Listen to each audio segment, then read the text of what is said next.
Hi, Angela here. I just thought I would work on a little video to show you guys what I'm working on. So I'm currently making these quilted pot holders, and I'm working on the quilting part. Basically, what I'm doing is I do a stitch across longwise first to kind of hold everything in place.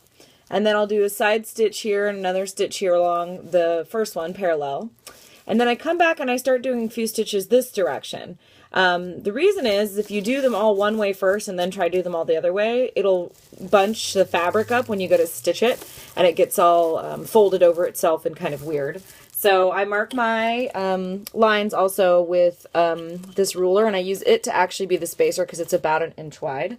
And I use a fabulous, fabulous chalk pencil because it doesn't stain the fabric or ruin the fabric, and it dusts off. Usually when I stitch over it, you can't even see it anymore, but if you wash it, it comes out completely. So I've been just working on quilting back and forth, changing direction one way and then the other to ensure that my fabric doesn't get super bunched up. So I'm going to continue stitching right now and see if I can blast through this really quick here.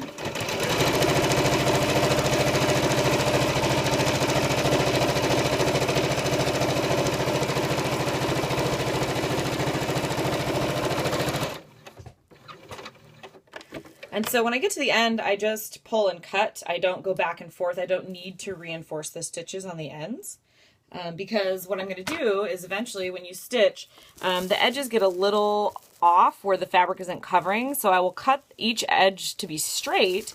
And then eventually what I do is all of the edges get enclosed in bias tape like this. So all the stitches get caught underneath this, and you don't have to worry about them coming out or coming apart because they're going to be encased in that edging. And it also makes the pot holders look nice to have the fun colored edges, which is, you know, how they do it. Kind of, you buy them at stores and they see them this way. But when you do it yourself, it's nice because then you can also do custom colors and things like that. But I learned how to do this the hard way when I started quilting. One of the patterns that I was reading was telling you how to quilt, and it didn't really say about going back and forth in opposite directions to make sure that the fabric didn't bunch. It took quite a few pot holders to figure that out. But now that I've got the hang of it, it's going much better. So I can get these done fairly quickly. So let's keep going.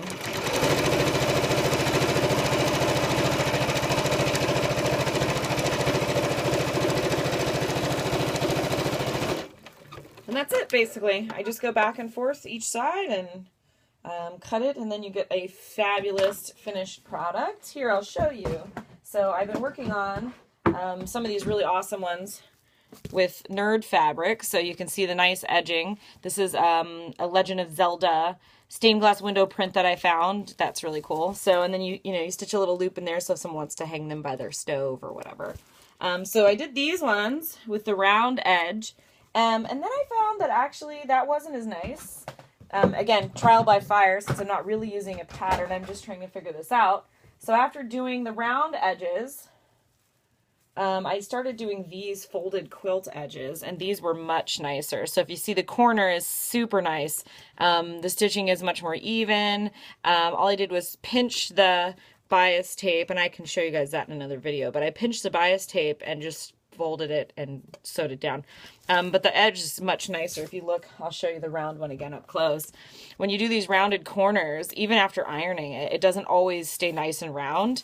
It kind of gets pinched and folded where it looks messy instead of pinched and folded where it looks nice and clean. So I'm going to have to work on doing more of them in the squared fashion now that I kind of figured out what works best. So, and I tried to do the rounded because I've seen that a lot and it looks cute, but it just wasn't quite coming out as nice and clean as I had thought. So more updates another time when I get some stuff done, and we'll look at maybe putting in some bias tape.